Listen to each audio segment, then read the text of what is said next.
வணக்கம். நாங்கள் சென்ற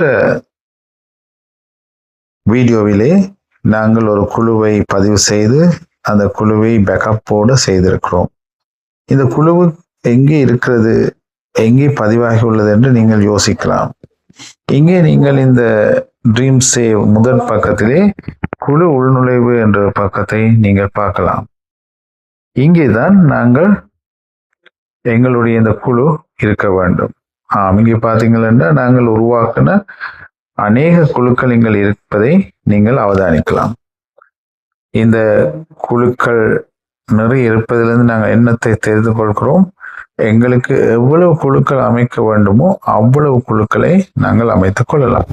அந்த குழுக்களின் பெயர்களும் அதன் விளக்கமும் இங்கே இருப்பதை நீங்கள் பார்ப்பீர்கள்.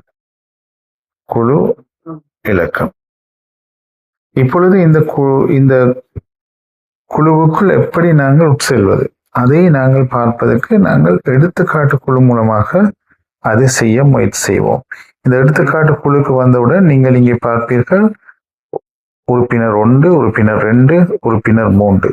இந்த 3 உறுப்பினர்கள் சேர்ந்து தான் இந்த குழுவுக்குள் உள்ளே செல்லலாம். இப்ப இதிலே முதல் 2 உறுப்பினர்களும் உத்தியோகத்தர்களாக இருக்கும் என்பதை நீங்கள் அவதானிப்பீர்கள்.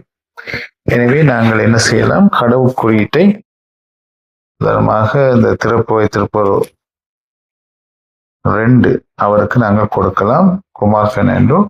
அவர் என்ன செய்வார், கடவுள் குறியீட்டை மறைத்து விட்டு அவர் இப்பொழுது அடுத்த உத்தியோகத்திற்கு கொடுப்பார். ஆனா இங்கே நாங்கள் பார்க்கிறோம், இந்த அடுத்த உத்தியோகத்தினர் மாலா பிரேரா அன்று வரவில்லை என்று வைத்துக் கொள்வோம்.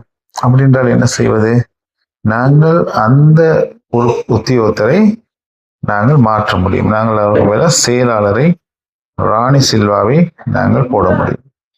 இப்பொழுது அப்படி போட்டவுடன் அவரும் தன்னுடைய குறியீட்டை மாற்றி அவருடைய குறியீட்டை போட்டு அந்த குறியீட்டை மறைத்து கொடுப்பார். ஆகவே எங்களுக்கு தேவையான உறுப்பினரை உத்தியோகத்தரை நாங்கள் மாற்றிக்கொள்ளவும் முடியும்.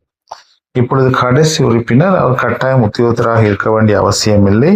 யாரேனும் ஒரு உறுப்பினராக அவருக்கு இருக்க முடியும். அவரும் குறியீட்டை போட்டுவிட்டு அந்த கடவுள் குறியீட்டை மறைத்து எங்களுடன் கொடுப்பார். இந்த 3 பேரும் தங்கள் கடவுள் குறியீட்டை போட்டவுடன் நாங்கள் உள்நுழைய முடியும். அது எங்களை எங்கே கொண்டு போய் விடுகிறது என்பதை நாங்கள் இப்பொழுது பார்க்க முடியும். இந்த எடுத்துக்காட்டு குழு டேஷ்போர்டுக்கு இது நம்மை கொண்டு செல்கிறது. எனவே நாங்கள் அடுத்த வீடியோவிலே இந்த டேஷ்போர்டில் உள்ள சில அம்சங்களை நாங்கள் இந்த வீடியோ மூலமாக பார்க்க முடியும். எங்களோடு இணைந்திருந்ததுக்கு மிகவும் நன்றி.